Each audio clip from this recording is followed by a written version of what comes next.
اللهم صل على سيدنا محمد النبي الأمي وعلى آله وصحبه وسلم. السلام عليكم ورحمة الله وبركاته. Alhamdulillah, wassalatu wassalamu ala asyrafil anbiya wal mursalin Sayyidina Muhammad wa ala alihi al-akramin wa radiyallahu an ashabihi wa anil tabi'in. Allahumma salli wa sallim ala Sayyidina Muhammadin al-Fatih lima ughliq wal khatim lima sabaq nasiril haqqi bil haqq wal hadi ila siratikal mustaqim wa ala alihi wa sahbihi haqqa qadrihi miqdarihi azim. Alhamdulillah, syukur kepada Allah Subhanahu wa taala.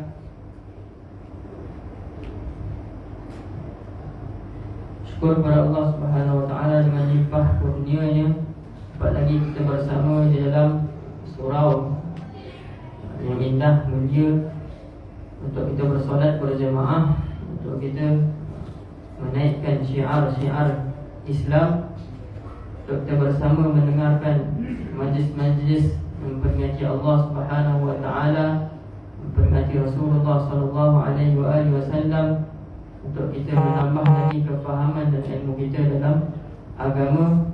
Moga-moga Allah Subhanahu wa taala memberkati setiap daripada usaha yang kita lakukan, walaupun usaha tersebut mempunyai ujian-ujian, dugaan-dugaan, di mana di akhir zaman ini banyaknya dugaan-dugaan yang menyebabkan ramai orang lupa dan jauh daripada rumah-rumah Allah Subhanahu wa taala. Firman Allah Subhanahu wa taala, inna salata tanha 'anil fahsya'i wal munkar.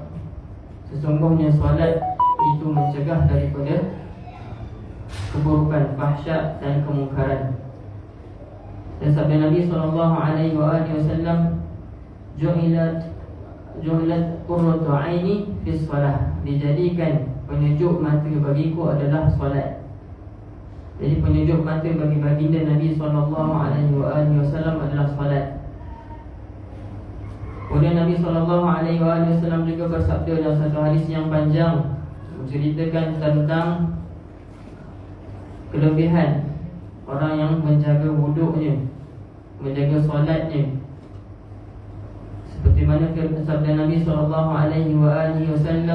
man shalla li waqti salati wa asbagha wudu'aha wa atamma ruku'aha wa sujudaha wa khushu'aha arajat wa hiya bayda'un musfirah taqulu hafizallah kama hafaztani wa man sallaha li ghairi waqtiha falam yasbagh wudu'aha wa lam yatim ruku'aha wa la sujudaha wa la khushu'aha arajat وهي سوداء مظلمة تقول ضيعتني ضيعك الله حتى إذا كانت حيث شاء الله لفت كما يلف الثوب الخلق فيضرب بها وجهه.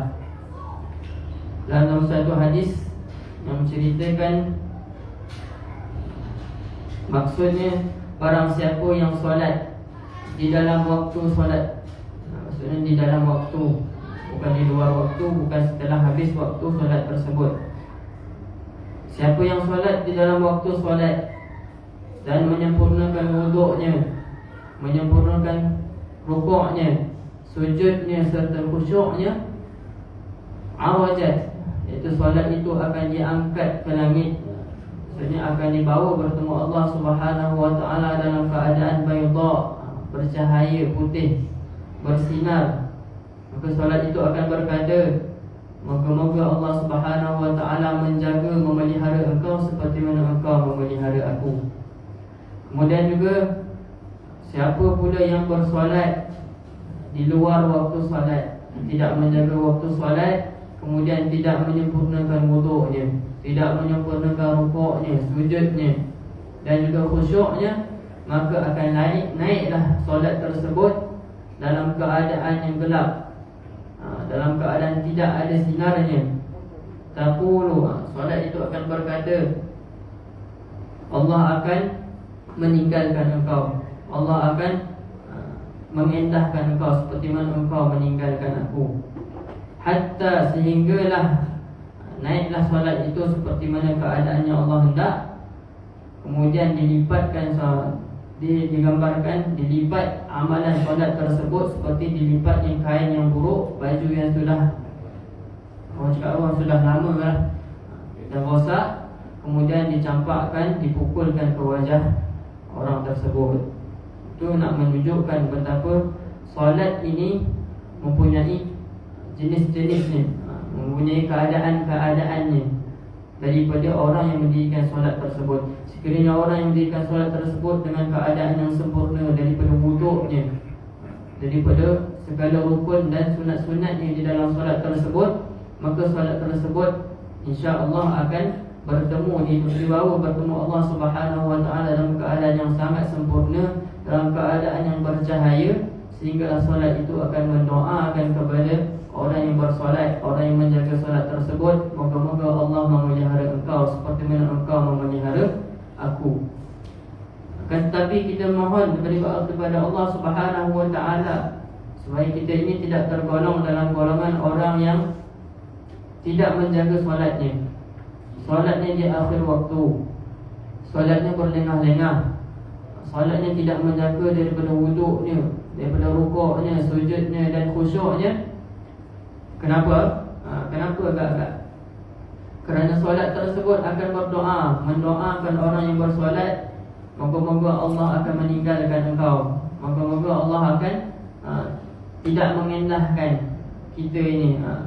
Maksudnya orang yang tidak menjaga solat ni, Allah tidak akan melayan dia.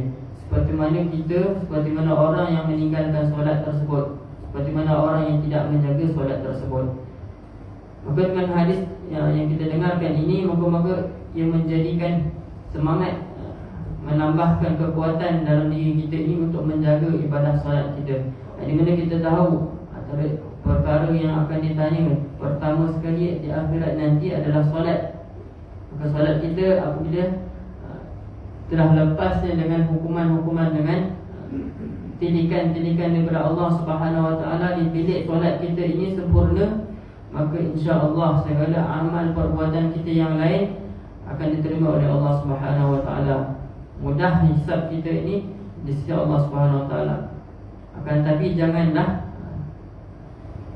kita ini apabila soalan kita di akhirat nanti, soalan tentang solat dah sangkut, maka di situlah kita takut bagaimana keadaan kita di sisi Allah Subhanahu wa taala. Di mana kita tahu di akhirat nanti, di hari padang mahsyar, ketika mana dikumpulkan manusia seluruhnya di padang mahsyar, semuanya dalam keadaan sangat gerun, sangat takut, sangat risau akan diri sendiri, sehingga tidak menghiraukan orang-orang di sekelilingnya, orang yang terdekat, orang yang selalu disayang di dunia tidak akan diendahkan. Hanya semuanya merisaukan diri sendiri dalam keadaan macam mana dia dihadapkan oleh Allah Subhanahu wa taala, bagaimana dia mendapat ganjaran ataupun balasan. Itu yang kita takutlah. Di dunia inilah sempat kita diberikan kehidupan oleh Allah Subhanahu wa taala, kita mempersiapkan bekalan-bekalan, kita menjaga perkara-perkara yang difardukan oleh Allah Subhanahu wa taala, diperintahkan oleh Allah Subhanahu wa taala, dan kita tinggalkan segala larangan Allah Subhanahu wa taala. Moga-moga kita menjadi hamba yang bertakwa di sisi Allah Subhanahu wa taala. InsyaAllah, untuk menyambung semula kitab yang saya sudah memulakannya di awal pertemuan kita, berkaitan dengan kitab namanya Ar-Risalah Al-Wahbiyah fi Sunanis Salatir Rubaiyah, risalah pemberian pada menyatakan sunat-sunat solat 4 rakaat, karangan Al-Allamah As-Sayyid Hamid bin Abdullah Al-Husaini Al-A'raji Al-Mardi rahimahullahu ta'ala, nafa'ana Allah bihi wa bi'ulumihi wa bi'ulum masyayikhi fid darain, amin ya rabbal alamin. Ini sambungan daripada kuliah minggu lepas. Sudah kita sebutkan tentang sunat-sunat di dalam niat, yang di mana ada 6 perkara sunat yang boleh kita lakukan di dalam niat. Kemudian kita dah masuk ke dalam sunat-sunat dalam takbiratul ihram.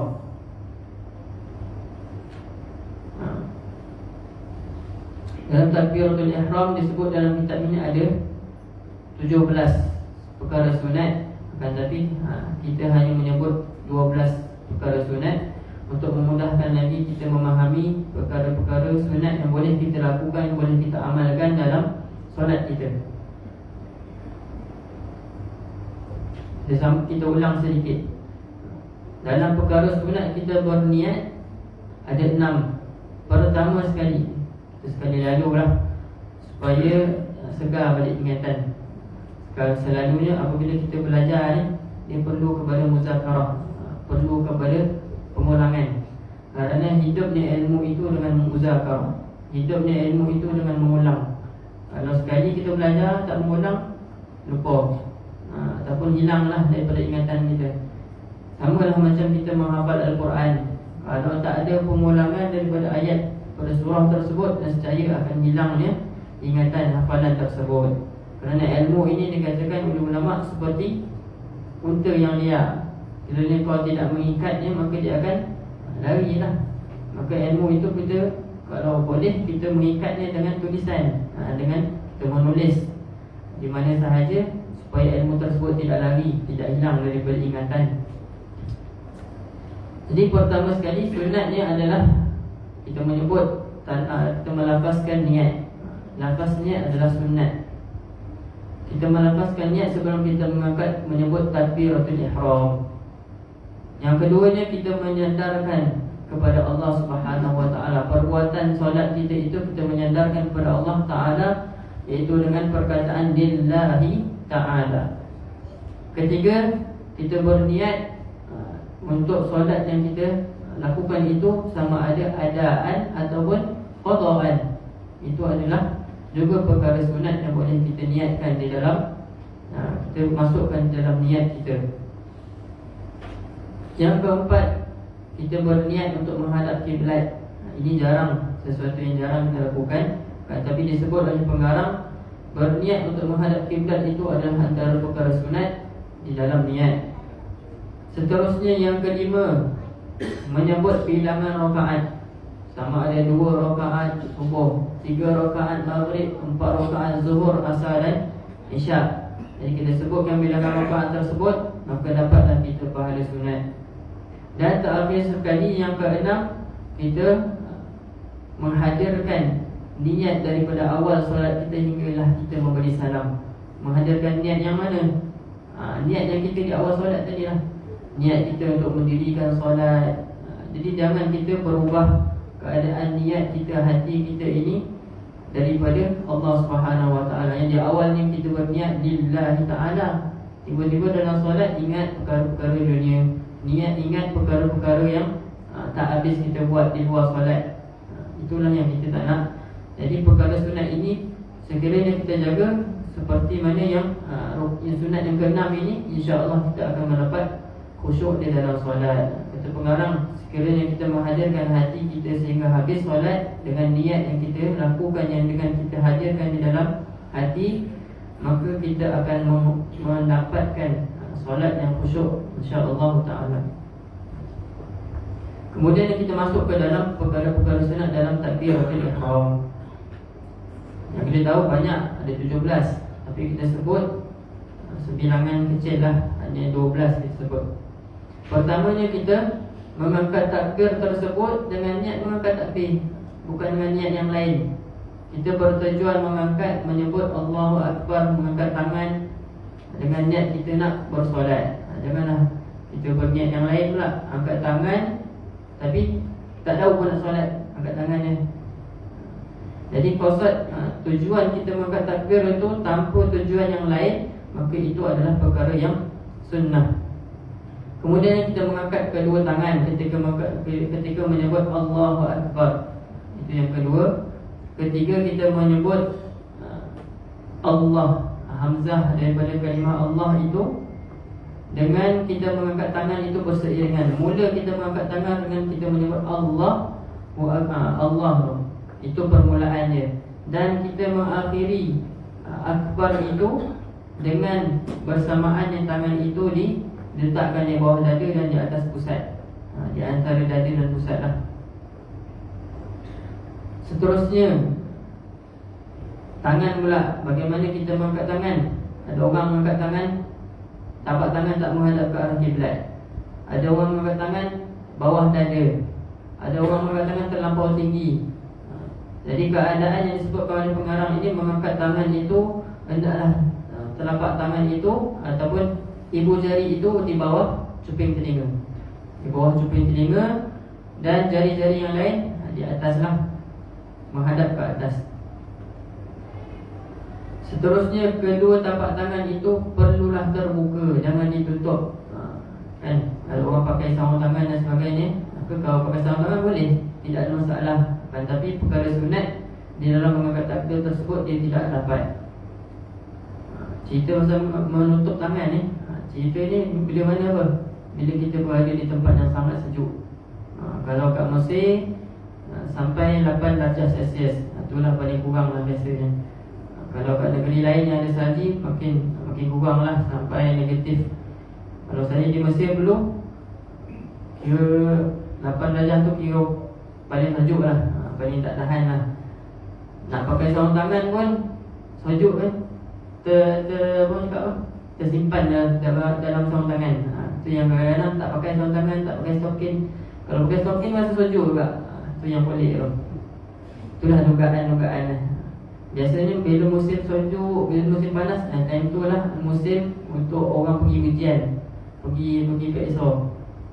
Time tu pergi PXO nak tulis jawapan, tangan sejuk lah. Kejap tulis, kejap kosong. Itulah dugaan-dugaan yang kalau orang belajar kat luar negara lah. Ada ni musim-musim yang bagi saya memang satu benda yang sangat berat lah. Selesa ni kat Mesa ni, kita dalam keadaan yang kalau sejuk tak terlampau, boleh tahan. Panas boleh tahan. Kalau kat sana panas pun boleh sampai kepada atas 40. Itu keadaan-keadaan yang memberikan orang cakap apa, kenikmatan lah, kesedaran tentang nikmat.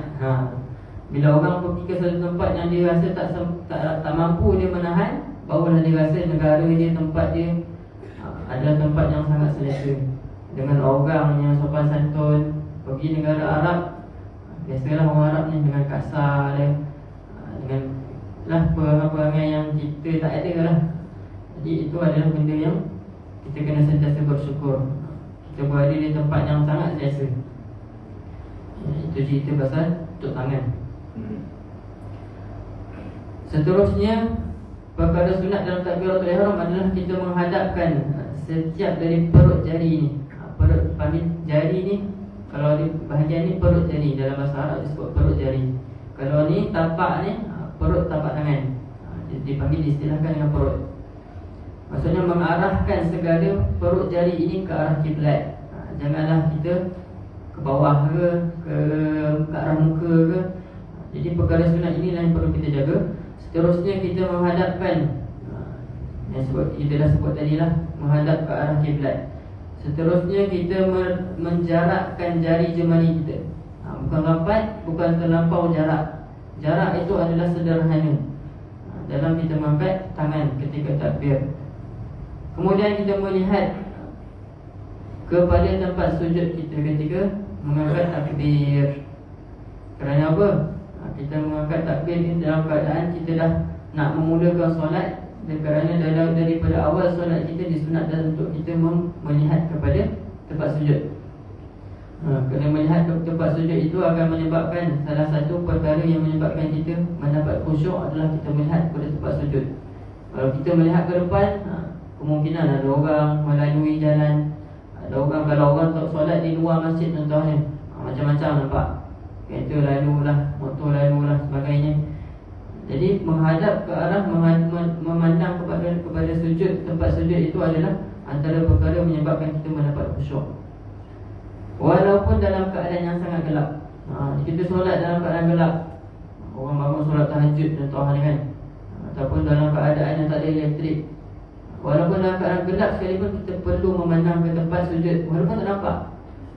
Sehingga begitu rupalah keadaan ini, kita boleh, kita disunatkan untuk kita memandang kepada tempat sujud. Dan satu keadaan seperti yang kita dah sebut sebelum ini, kita memandang ke jari kita, iaitu apabila kita mengangkat tasyahud, asyhadu an la ilaha illallah, kita kita mengangkat jari kita, maka pandanglah ke arah jari tersebut. Maka disunat memandang pada jari. Kemudiannya ada pula sunat yang saya tak sebut pada minggu lepas, iaitu kita menundukkan sedikit kepala kita, menundukkan kepala sedikit ketika bersolat, dalam seluruh solat kita. Bila kita mengangkat kepala je, itu macam apa? Lain lah. Dalam keadaan kita nak menghadap Allah Subhanahu Wa Taala, kita perlu menghinakan diri kita, kita merasakan diri kita ini kerdil, tiada apa-apa daya dan kekuatan, semuanya adalah daripada Allah Subhanahu Wa Taala. Maka dengan kita menundukkan kepala kita, itu menunjukkan betapa kita ni merendah diri di sisi Allah Subhanahu Wa Taala. Kemudian kita masuk pada perkara sunat pada berdiri. Lepas takbiratul ihram, dia cerita tentang sunat-sunat dalam keadaan kita berdiri. Yang di mana kita tahu berdiri dalam solat rukun. Macam mana pula orang duduk pula ketika solat? Maksudnya berdiri bagi yang mampu. Kalau betul-betul tak mampu, memang dah tak boleh lah. Nak berdiri memang tak boleh, kaki terlampau sakit, ataupun memanglah ada penyakit tak boleh berdiri dan sebagainya, maka boleh lah kurang daripada berdiri, duduk. Dalam keadaan kita berdiri bagi yang mampu, itu dalam solat fardu. Kalau solat sunat, apa je solat sunat, boleh kita duduk. Kerana apa? Ulama bagi tahu kenapa solat sunat boleh duduk, solat fardu tak boleh. Solat sunat ni adalah suatu perkara yang jarang dilakukan oleh orang. Kalau ada yang buat solat sunat pun, itu dikatakan orang tu bersungguh dalam ibadah. Akan tapi ada juga orang yang seperti mana manusia lah, biasanya ada sifat malas. Maka dengan bolehnya duduk itu menyebabkan dia semakin rajin nak solat. Walaupun duduk nak berdiri malas, duduklah, supaya solat sunat tu tak ditinggalkan, jangan ditinggalkan walaupun dalam keadaan duduk. Itulah hikmah dikatakan oleh ulama, solat sunat itu boleh duduk. Bukan tapi disebut dalam kitab-kitab fiqh, kalau dalam solat fardu, kalau dia tak mampu berdiri, dia mampu untuk berpegang kepada sesuatu, dia kena buat. Kalau tak mampu juga berpegang kepada sesuatu, dia boleh upah orang. Disebut dalam kitab fiqh, dalam masalah-masalah yang lebih panjang lah, boleh upah orang untuk pegang dia, walaupun dikenakan bayaran dan sebagainya. Sampai sebegitu rupa untuk kita berusaha untuk berdiri dalam solat. Jadi bersyukurlah keadaan nikmat Allah berikan kepada kita hari ini, dapat kita solat dalam keadaan yang sempurna, dalam keadaan yang disebutkan untuk berdiri, kita mampu berdiri. Jangan sampai satu hari dah tak mampu berdiri, barulah kita menyedari nikmat-nikmat tersebut. Jadi dalam keadaan kita mendapat nikmat apa yang kita dapat hari ini, maka bersyukur, sentiasa bersyukur. Pada menyatakan sunat-sunat dalam keadaan dalam berdiri ini tak banyak, ada 4. Pertama, hendaklah menjarakkan kedua kaki kita itu dengan kadar sejengkal, mengikut jari sendirilah. Kalau orang tu besar, mesti jari besar. Jadi sekadar sejengkal, jangan terlampau lebar, jangan terlampau kecil, rapat tolak kaki dia. Bila terlampau lebar je mengganggu orang sebelah. Bila terlampau kecil ni boleh menjadi tak stabil lah. Jadi keadaan-keadaan ini berlaku dalam masyarakat kita. Ada orang yang tak tahu, ada orang yang mendengar daripada orang-orang yang tak diketahui ilmu dia, suruh buka besar-besar, bagi rapat dengan orang sebelah kan. Ini ada disebut dalam kitab-kitab yang tidak mendapat pengiktirafan lah daripada ulama-ulama muktabar. Saya sebutkan nama kitab tu, kitab Sifat Solat Nabi. Walaupun dia cerita dalam kitab tersebut tentang solat-solat seperti mana Nabi lakukan, kan, tapi di situ adanya diselitkan perkara-perkara yang tidak betul. Mengikut mazhab kita, tidak sampai, tak perlu kita nak melebarkan kaki kita itu sampai nak rapat dengan kaki orang sebelah. Dalam kitab fiqh pun disebut bagi orang cakap apa, ada jarak supaya apa, selesa. Dalam keadaan kita bersolat, kita perlu ada keselesaan supaya ibadah tersebut pertama tak mengganggu orang. Yang kedua, kita juga selesa dalam rukuk kita, sujud kita, duduk antara dua sujud, nak tahiyat akhir, semuanya selesa. Tak mengganggu orang, tak menyebabkan orang sakit hati. Kadang-kadang kita ni solat tak kenal orang kan. Orang pun tahiyat akhir sampai menghimpit kaki. Kita pun terpaksa nak kecilkan badan lah sebagainya kan. Itulah perkara yang benda penting lah. Kita kena belajar, kena tahu berapa banyak jarak kita, berapa banyak jarak antara kaki. Satu jengkal. Kemudiannya perkara sunat lagi ketika berdiri adalah meletakkan. Ini cerita selepas takbir tadi, kita meletakkan tangan kita ini dengan perlahan, jangan laju-laju. Letak dengan perlahannya di bawah dada, di atas pusat. Itu kedudukan kita meletakkan tangan. Kerana apa? Ada keadaan orang letak tangan dia di bawah pusat, ada orang letak tangan dia kat dada. Itu yang diajar dalam kitab tu, kitab yang saya sebutkan tadi, letak tangan kat dada. Jadi yang mengikut ulama, ajaran ulama, apa yang diajarkan oleh kita daripada ulama-ulama, daripada para guru, meletakkan tangan itu di bawah dada dan di atas pusat. InsyaAllah. Ini bukan 4 rakaat. Ini kan. Ya. Berapa kali takbir Ustaz? Berapa kali? Itu Ustaz tu Ustaz yang Azhar ni Ustaz tu. Yang orang viral dengan 4 kali je dia. Berapa kali? 4 kali. 4 kali. 4 rakaat 4 kali saja. Yang rakaat pertama dia dengan rakaat yang kedua yang buat, dan yang rakaat ketiga keempat takbir awal. Okey. Dalam cerita pasal takbir, dia ada takbir intiqalat, takbir perpindahan daripada rukun ke rukun. Ada 4 tempat untuk kita bertakbir. Sunat tu takbir, tak takbir pun tak apa, tapi sunat. Bila mana kita nak rukuk, tu takbir intiqalat, daripada kita berdiri nak rukuk, kemudian daripada rukuk nak iktidal. Yang pertama sekali takbiratul ihram lah. Saya terlupa ni, takbiratul ihram pertama. Kedua, masa nak daripada berdiri nak rukuk. Ketiga, bila rukuk nak bangun ke iktidal. Dan keempat, bila kita bangun daripada tahiyat awal. Bila rakaat ketiga kan, daripada bangun tahiyat awal, bangun terus takbir. Itu 4 tempat untuk kita disunatkan bertakbir. Takbiratul ihram maksudnya, mengangkat tangan.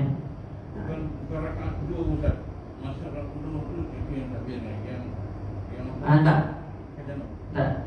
Kalau daripada rakaat pertama nak naik kedua, tak perlu. Tak perlu untuk angkat takbir. Dia memang tempat yang kita sunat angkat takbir, tempat tu, tempat. Daripada awal kita angkat takbiratul ihram pertama. Kemudian nak rukuk, nak bangun daripada rukuk iktidal, dan kita bangun daripada tasyahud yang pertama, tasyahud awal lah. Kan ada tasyahud akhir. Tasyahud yang pertama itu baru kita naik daripada tasyahud, kita bertakbir, angkat tangan. Itu 4 tempat. Itu ada tajuk dia dalam takbir, takbir perpindahan daripada rukun ke rukun. Adapun yang daripada lain, rukun lain yang selain 4 ni, tak perlu kita, tak disunatkan angkat takbir. Tiba-tiba lah orang bangun daripada sujud, nak duduk tahiyat, nak duduk antara dua sujud, takbir pula. Tak ada lah, tak disunatkan lah. Kalau terlebih takbir tu batal kau? Terlebih takbir kat mana ni? Tak batal. Sebab itu perkara sunat. Bukanlah sampai, yalah, bukan kita menambah benda-benda yang lain kan. Ada orang cakap batal Ustaz, benar lah. Ni Ustaz, maksud dia Siapa? Ni Ustaz, maksud dia macam ni. Maknanya dia angkat takbir tu rakaat yang kedua, dan rakaat ketiga dia angkat takbir. Maknanya rakaat pertama dia bangun dia angkat takbir. Kita patutnya rakaat yang ketiga. Macam mana tu? Mana dia nampak? Jadi seandainya orang tu angkat takbir dalam keadaan dia tak tahu pun benda tu tak sunat, maka tak ada masalah lah. Kalau kita tahu, kita cakap lah dengan dia, beritahu dia, beritahu tak sunat pun nak angkat takbir selepas rakaat pertama, nak naik rakaat kedua tak perlu takbir. Ada orang tu memang setiap rakaat angkat takbir. Ada rakaat dia dekat takbir. Jadi tu disebabkan dia tak pernah dengar lah tu. Dia tak pernah dengar.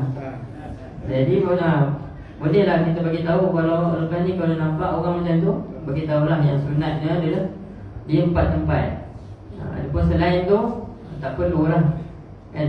Kalau dia dalam keadaan tak tahu, kita dia maafkan lah.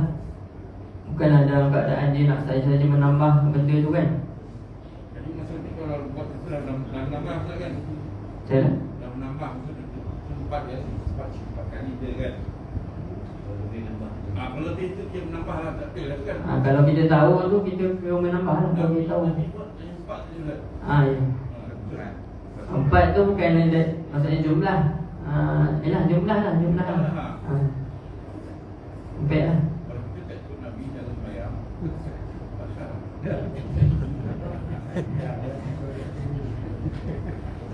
InsyaAllah kalau saya ada rujukan lain nanti saya tambah lah. InsyaAllah saya buat rujukan lagi lah. Kalau ada lagi kan tambahan. InsyaAllah. Yalah dalam keadaan solat ni memang kalau cerita pasal solat memang banyak persoalan. Memang akan banyak ada persoalan. Sebab apa orang masyarakat kita ni kadang-kadang dia main agak-agak. Agak-agak ni ada ni. Agak-agak boleh angkat tangan. Agak-agak boleh baca doa ni, baca doa tu. Jadi perlu kepada ilmu jugalah. Itu kan kita nak tahu apa yang kita sebut ni daripada perkara-perkara sunat ni. Antaranya itulah supaya kita dapat bezakan antara perkara fardu dan perkara sunat. Ada orang menganggap apa yang sunat itu fardu. Ada orang menganggap yang fardu tu sunat. Itu yang bahaya. Kalau dia anggap fardu tu sunat, dia boleh tinggalkan. Jadi tak sah. Apabila orang menganggap yang sunat tu fardu, maka dia akan buat aja, buat. Jadi kalau dalam wuduk, kita ambil wuduk, kita kena tahu apa yang sunat atau apa yang fardu. Sebab apa? Itu adalah antara syarat untuk kita sah wuduk itu, kita mengetahui mana yang sunat, mana yang fardu. Itu antara perkara-perkara yang kita kena tahu.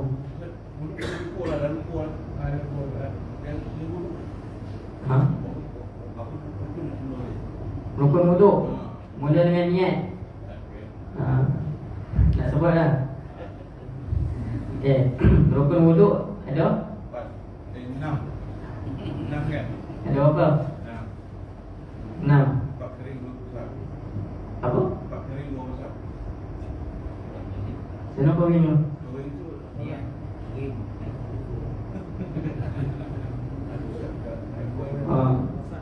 Okay. Pertama niat lah. Kedua membasuh muka. Ketiga tangan sehingga ke siku.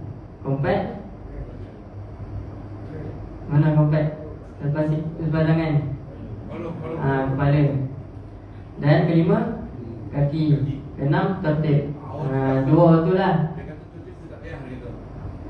Tertib tak payah. Maksudnya boleh masuk kaki dulu lah.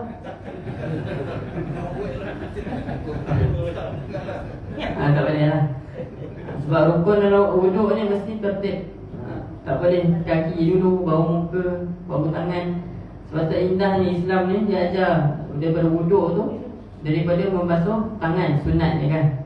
Kita membasuh tangan sunat supaya apa? Bersih daripada kotoran. Nak basuh muka, lepas tu kita membasuh muka supaya apa? Supaya bersih wajah kita. Ada setiap wuduk, setiap anggotanya ada doa dia.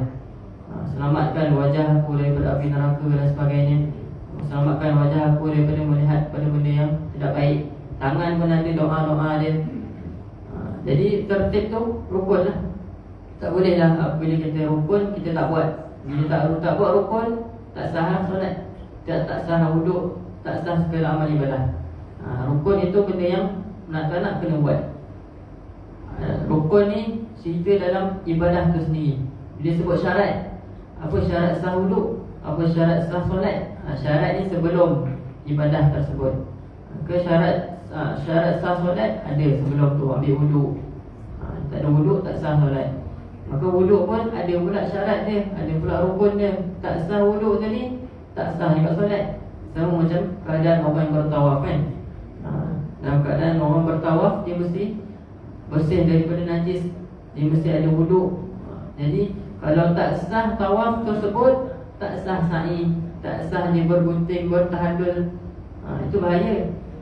Dalam keadaan orang yang melakukan ibadah umrah dan haji ni, dia kena belajar sungguh-sungguh. Belajar setiap daripada permasalahan yang akan berlaku, yang biasa orang lalui. Sebab apa?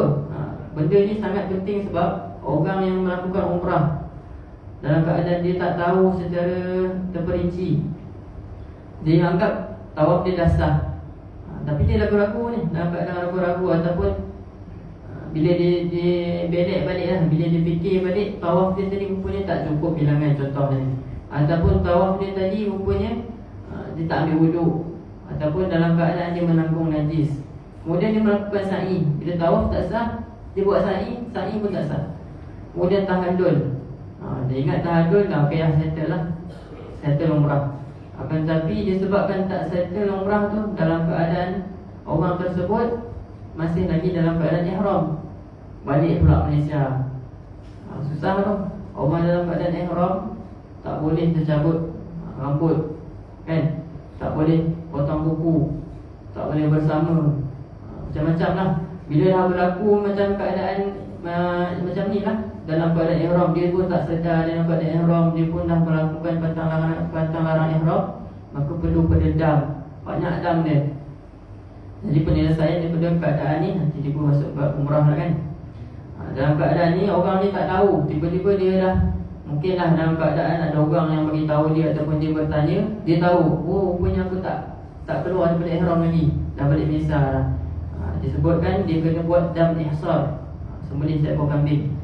Seekor kambing dah sembelih, barulah dia bercukur balik ataupun bergunting balik, barulah dia keluar daripada ihram. Kalau ada pantang larang yang dia buat tu, kenalah dam, bayar dam lain. Jadi itu antara perkara yang penting ini, nak mengatakan pentingnya ilmu dalam ibadah-ibadah kita lakukan.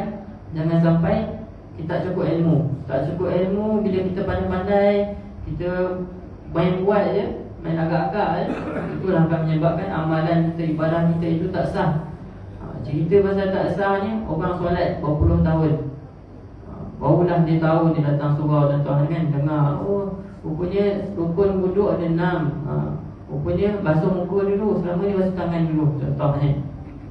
Ataupun rukun solat dia pun dia agak-agak kan, dia tak tahu mana yang kena buat, mana yang sunat, mana yang fardu. Dia agak yang fardu, yang sunat dia apa? Menyebut Allahu Akbar tu sunat. Jadi selama dia solat, dia tak sebut Allahu Akbar, angkat takbir, niat terus. Ni keadaan-keadaan orang yang tak tahu. Jadi bagaimana solat-solat yang berpuluh tahun contoh ni kan, berpuluh tahun solat yang macam mana ni? Solat yang tak sah. Jadi macam mana orang ni? Jadi dia perlulah kepada usaha untuk mengqadakkan solat. Tapi jangan dengar daripada orang yang tak betul.